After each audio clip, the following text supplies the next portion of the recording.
Hi friends, welcome back. तो अभी हमने देखना है क्या how India destroyed Canada's Khalistani propaganda again, Canada versus India explained.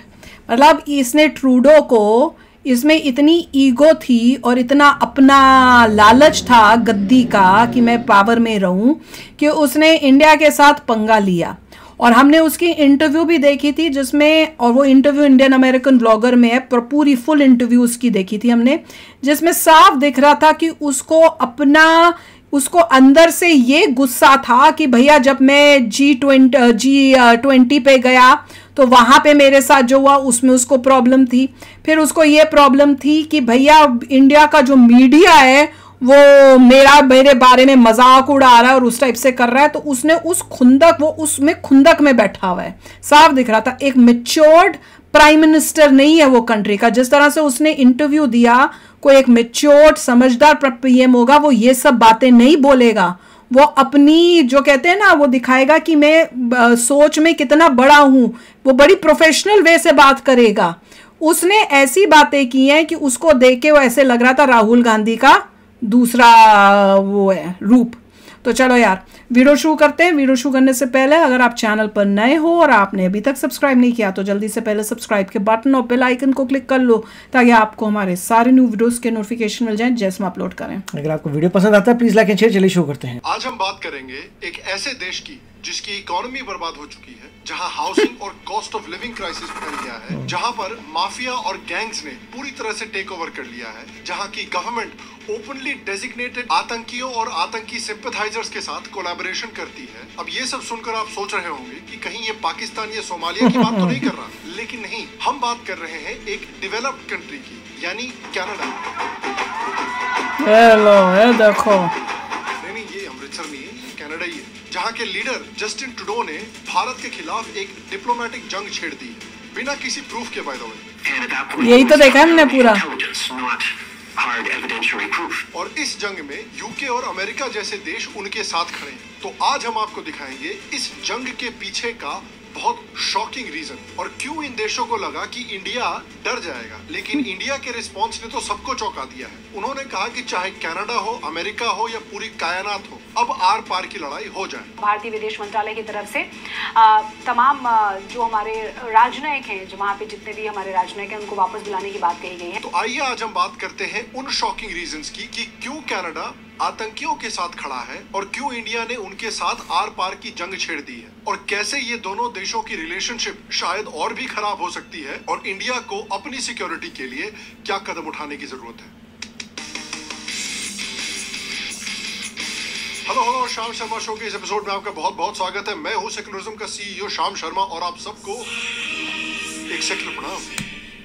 तो देखिए, पिछले अराउंड 1-1.5 साल से इंडिया और कनाडा के बीच के जो रिश्ते हैं अपने लोएस्ट पॉइंट पर आ चुके हैं। इनफैक्ट दोनों देशों के डिप्लोमेटिक रिश्ते इस समय पर पूरी तरह से खत्म हो चुके हैं, और इसके पीछे रीजन ये है कि बेसिकली पिछले साल कनाडा के राहुल गांधी यानी जस्टिन ट्रूडो ने सब बोलने लग गए कनाडा के राहुल गांधी। मैंने शुरू किया था, एजेंट्स ने कनाडा में जाकर एक खालिस्तानी आतंकी को टपका दिया। Actively pursuing credible allegations of a potential link between agents of the government of India and the killing of a Canadian citizen, Hardeep Singh Nijjar. अब ये देखिए, ऑब्वियसली काफी बड़ा आरोप है। अब इसके रिस्पांस में इंडिया ने प्रूफ मांगा, लेकिन कनाडा ने 1 साल तक कोई प्रूफ प्रोवाइड नहीं किया, बस ट्रस्ट मी ब्रो बोलकर आगे बढ़ गए। अब एक पूरा साल गुजर गया, एक पूरे साल के बाद फिर से उन्होंने इस बवाल को और भी बड़ा बना दिया है, और का इंडिया हेल्प करे फाइंड करने के लिए नोटिफिकेशन जारी किया कि उनके पास ये एविडेंस है कि इंडियन डिप्लोमेट्स कनाडा में इलीगल एक्टिविटीज में शामिल हो रहे हैं। इन्होंने तो यहाँ तक कह दिया है कि इसमें अमित शाह तक का रोल है। कनाडा की रॉयल कैनेडियन माउंटेड पुलिस, जो कि कनाडा की एक प्रोमिनेंट इन्वेस्टिगेटिव पुलिस फोर्स है, वो अमित शाह से भी एक कदम आगे बढ़ गए और उन्होंने कह दिया है कि इंडियन गवर्नमेंट और उनके एजेंट्स लॉरेंस बिश्नोई गैंग के साथ काम करके खालिस्तानियों को कनाडा में टारगेट कर रहे हैं।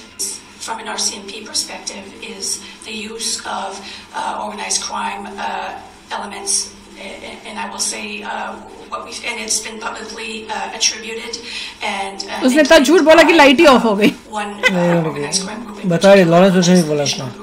So that's what we're तो seeing नाम लिया था बिश्नोई ग्रुप का। साला हर चीज में आजकल लॉरेंस बिश्नोई का हाथ है। कल कोई ये ना बोल दे कि अमेरिकन प्रेसिडेंट जिसको असैसिनेट किया गया था JFK, उसको भी लॉरेंस बिश्नोई ने मरवाया है। ओसामा बिन लादेन को लॉरेंस बिश्नोई ने मरवाया है। इनका कोई भरोसा नहीं है कल को सवाल उठे कि भाई 9/11 एक्चुअली किया किसने। आइए जरा फोटो में जूम करते हैं। साला यहाँ भी लॉरेंस बिश्नोई। अगेन याद रखें कि ये सिर्फ इन्होंने एलिगेशंस लगाए हैं, इनमें से किसी ने भी कोई सॉलिड प्रूफ नहीं प्रोवाइड किया है। और जब भी ट्रूडो से प्रूफ मांगा जाता है तो देखिए किस तरह की बकवास कर रहा है ये आदमी। The evidence you have on this, and our response was, well, it's within your security agencies. You should be looking into how much they know. You should be engaging us. No, tell us what you know. Show us the evidence. And at that point, it was primarily intelligence, not hard evidentiary proof.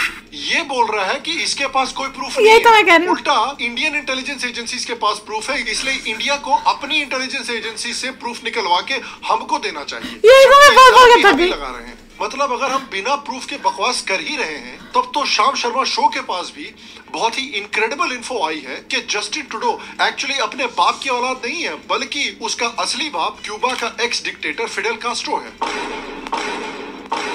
अब आप अगर पूछेंगे कि भाई शाम तुम्हारे पास क्या proof है, तो यार मैं नहीं बताऊंगा, ट्रूडो बताएगा। मेरे को पता है, इसलिए मैं चाहता हूँ कि ट्रूडो बताएगा, उसके पास प्रूफ है। ट्रूडो के दो बाप का इस्तेमाल करें और सोशल मीडिया पे इस हैशटैग को ट्रेंडिंग बनाएं। Thank you. और जस्टिन ट्रूडो अब प्रूफ देने के बजाय इंडिया पर सैंक्शंस लगाने की धमकियां दे रहा है। अब किस चीज की सैंक्शन? इंडियन गवर्नमेंट का भी पेट भर गया। इंडियन गवर्नमेंट भी लगाना, उन्होंने अपने सारे डिप्लोमेट्स वापस बुला लिए। भारतीय विदेश मंत्रालय की तरफ से तमाम जो हमारे राजनयिक हैं, जो वहाँ पे जितने भी हमारे राजनयिक हैं, उनको वापस बुलाने की बात कही गई है। और एक काउंसलर भी बंद कर दिया वहाँ पर, और एक स्टेटमेंट रिलीज किया है कनाडा के खिलाफ, जिसमें कि इतने हार्श वर्ड्स यूज किए हैं जितने उन्होंने कभी पाकिस्तान के लिए भी शायद यूज नहीं किए। उन्होंने कहा है कि उनका ट्रूडो गवर्नमेंट पर जरा भी विश्वास नहीं है। उन्होंने तो यहाँ तक कह दिया है कि ट्रूडो की गवर्नमेंट जो है वो आतंकवादियों को हार्बर कर रही है। और उन्होंने अपने डिप्लोमेट्स वापस इसलिए बुला लिए क्योंकि उनके डिप्लोमेट्स एक्चुअली कनाडा में सेफ नहीं है। उन्होंने पोस्टर्स लगाए हुए थे ऐसे, क्योंकि जिन डिप्लोमेट्स पर कनाडा उंगली उठा रहा है उन डिप्लोमेट्स पर एक्चुअली असली थ्रेट है आतंकियों का। वही तो देखा था ना। हाँ, ये इसी टाइप के थे।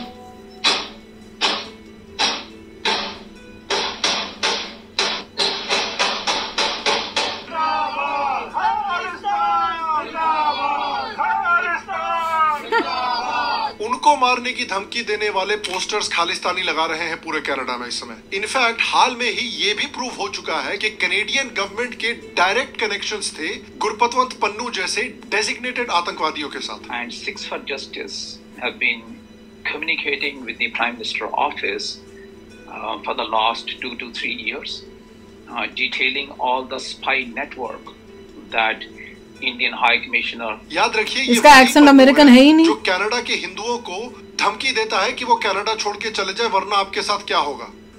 Indo-Canadian Hindus, you have repudiated your allegiance to Canada and Canadian Constitution। ये तो और भी गंदा बोल रहा है इसमें। Your destination is India. Leave Canada, go to India। What is your destination? Nowhere। have always been loyal to Canada।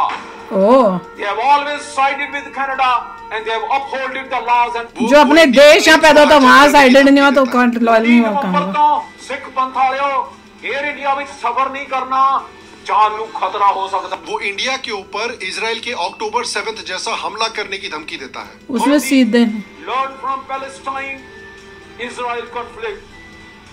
People under occupation from Punjab to Palestine will react and violence begets violence।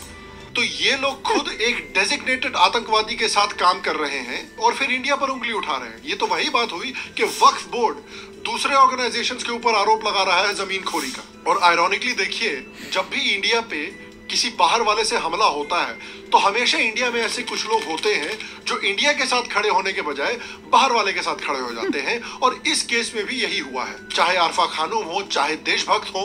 या तो Canada सरकार का दिमाग completely खराब हो चुका है या हमारे सिस्टम में ही कहीं ना कहीं दीमक लग चुकी है। एक नेशनल सिक्योरिटी एडवाइजर अगर किसी क्रिमिनल के बारे में ऐसी बात करेगा तो चलिए क्लोज डोर मीटिंग में ही करेगा, लेकिन ये काफी सीरियस क्लोज डोर मीटिंग में कर रहे हैं तो तुम्हें पता चल गई क्लोज डोर मीटिंग। आयुब हो, स्वरा भास्कर तो डायरेक्ट लॉरेंस बिश्नोई के पीछे पड़ गई हैं। अरे भैया पीछा छोड़ दीजिए उसका, मूवी में रोल नहीं देगा वो। अब आपको समझ आ गया होगा कि 1000 साल तक भारत गुलामी क्यों कर रहा था बाहर वालों की। तो अब एक ऑब्वियस सवाल उठता है कि कैनेडियन गवर्नमेंट जो है वो भारत जैसी डेमोक्रेसी के साथ लड़ाई क्यों कर रही है खालिस्तानी सेपरेटिस्ट, खालिस्तानी आतंकियों और उनके अब मैं आपको एक कहानी सुनाता हूँ जो कहानी आपको काफी शॉक और काफी सरप्राइज होगा। ये कहानी है कि किस तरह से ये खालिस्तानी सेपरेटिस्ट और उनके सिंपथाइजर्स ने पूरी की पूरी लिबरल कनेडियन पॉलिटिक्स को हाईजैक कर लिया है। तो देखिए, इस कहानी की शुरुआत होती है 1980s के समय से, जिस समय पर खालिस्तानी एक्सट्रीमिज्म भारत में अपनी चरम सीमा पर था। लेकिन उस समय फिल्म में एंट्री होती है केपीएस गिल की, जिन्हें लायन ऑफ पंजाब भी कहा जाता है, जिन्होंने पंजाब पुलिस के साथ मिलकर खालिस्तानियों की माँ, बहन, चाची, ताई, मौसी, नानी, दादी सब एक कर दी। आधे से ज्यादा खालिस्तानियों को तो इन्होंने ही निपटा दिया। उसके बाद जो बचे कुछ खालिस्तानी बचे थे वो भारत छोड़कर अपनी जान बचाकर भागे और कनाडा, यूके और यूएसए जैसे देशों में जाकर सेटल हो गए। उस समय खालिस्तान मूवमेंट जो है वो भारत में पूरी तरह से मर गया। लेकिन ये जो बचे कुछ खालिस्तानी जाकर बाहर सेटल हुए थे, ये अपने ख्याली पुलाव पकाए जा रहे हैं। तो इतने सारे खालिस्तानी कनाडा में जाके कैसे सेटल हो गए? मुझे लगता है लंदन में ज्यादा है कनाडा की उस समय इमिग्रेशन पॉलिसीज। उसके ऊपर से पंजाब से इतना सारे लोग वहां पर जाकर सेटल हो रहे थे, तो कैनेडियंस को चीप लेबर भी मिल रहा था। तो इस चीप लेबर की ग्रीड की वजह से और मल्टीकल्चरलिज्म के नाम पर इन्होंने कई रेडिकल एलिमेंट्स को अपने देश में सेटल किया और ये पॉपुलेशन इतनी तेजी से बढ़ी कि आप देखिए कि 1991 और 2021 के बीच में ये जो 30 साल का दायरा है, इसमें सिख पॉपुलेशन कनाडा की 400% से ज्यादा से ग्रो की है। और इस वजह से सिख डायस्पोरा काफी बड़ा हो गया है कनाडा में और एक इम्पोर्टेंट वोट बैंक भी बन गया है। और भले ही मेजॉरिटी सिख जो है कनाडा के वो खालिस्तानी नहीं है, लेकिन ये जो खालिस्तानी माइनॉरिटी है, इनके पास बहुत पैसा है, इनके पास एक नंबर का एक्टर भी है, पॉलिटिकली बहुत एक्टिव है और कनाडा की लिबरल पॉलिटिक्स में ये भर भर कर घुस गए हैं। For example, NDP leader Jagmeet Singh. We all know what happened in 1984. We all know that this was a genocide. We already know कि जो हिंदुस्तान ਦੀ ਸਰਕਾਰ ਨੇ ਜਾਣਬੁੱਝ ਕੇ ਸਿੱਖਾਂ ਨੂੰ ਖਤਮ ਕਰਨ ਦਾ ਉਹਨਾਂ ਦਾ ਮਕਸਦ ਸੀਗਾ। ਸਾਨੂੰ ਸਾਰਿਆਂ ਨੂੰ ਪਤਾ ਆ, ਇਹਦੇ ਵਿੱਚ ਕੋਈ ਸ਼ੱਕ ਨਹੀਂ। ਇਹਨਾਂ ਸੋ ਖੁਸ਼ੀ ਸੀ जो ओपनली खालिस्तानी रैलीज में पार्टिसिपेट कर चुका है, जिसने इंडिया के फार्मर्स प्रोटेस्ट में खालिस्तानियों के द्वारा बनाई गई टूल किट्स को भी शेयर किया था। और लिबरल एमपी सुख धालीवाल, जिसने भी खालिस्तानी रैलीज को अटेंड किया है। मनजिंदर सिंह और नरिंदर सिंह, ये दो मेंबर्स हैं एक गुरुद्वारा के, जिन्होंने इंडियन हाई कमिश्नर को गोली मारने की धमकी दी थी। इनके अलेजेडली डायरेक्ट कनेक्शंस हैं एमपी सुख धालीवाल के साथ। कैनेडियन पॉलिटिशियंस ऐसी रैलीज को अटेंड कर चुके हैं और वहां पर जाकर स्पीचेस दे चुके हैं, जहां पर क्लियरली आपको खालिस्तान जिंदाबाद के नारे सुनने को मिल सकते हैं।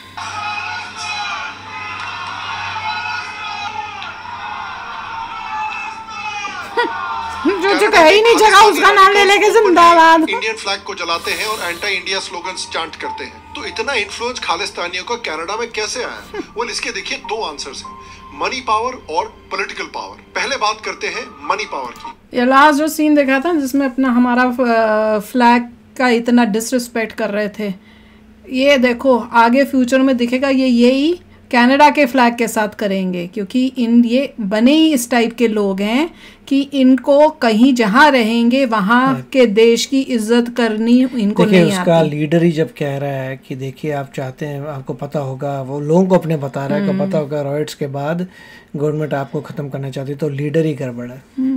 जो लीडर में इतना हेटेड भरी पड़ी है तो वो क्या करेगा लाइफ में? हेटेड पे चला रहा है, हेटेड पे नहीं। और उसे बोलो कि तेरे को क्या फर्क, तू तो कनाडा में बैठा हुआ है और तू उन लोगों को बोला जो कनाडा में बैठे हुए हैं और तू बात कर रहे हैं इंडिया की है। तुम वहां से बैठ के इंडिया की क्या बात कर रहे हो? इंडिया के सिख तो खुश हैं, वो तो मजे कर रहे हैं, वो तो मिलजुल के रह रहे हैं, वो तो कह रहे हैं हमें नहीं चाहिए खालिस्तान। और तुम खालिस्तान जिंदाबाद करो, उस जगह का नाम ले रहे हो जो कहीं एग्जिस्ट ही नहीं करती। कहाँ पे तुम्हारा खालिस्तान? नॉन एग्जिस्टेंट चीज को जिंदाबाद ये इनकी मेंटालिटी है। भैया क्या सोच के बैठे हो? वो भी कनाडा में बैठ के खालिस्तान तुमने वहां पे नहीं बनाना है क्या? खालिस्तान नेगेटिविटी और हेट्रेड से जिंदगी जी रहे हैं, इसलिए they will not be successful. They will not be successful and plus अगर ये कनाडा इनके ऊपर एक्शन नहीं लेता है, इनको कंट्रोल नहीं करता, इसको स्टॉप नहीं करता, कनाडा के अंदर मेजर प्रॉब्लम आने वाली है और 10-20 साल के अंदर। अब वो अब कोशिश करेंगे कि अपनी हेट्रेड को ट्रांसफर करें अपने बच्चों तक और उनके बच्चे को आगे लेते हैं। वो तो वांट कि इस हेट्रेड को कंटिन्यू रखें, which is not a good thing. वो अपने बच्चों की भी लाइफ खराब कर रहे हैं।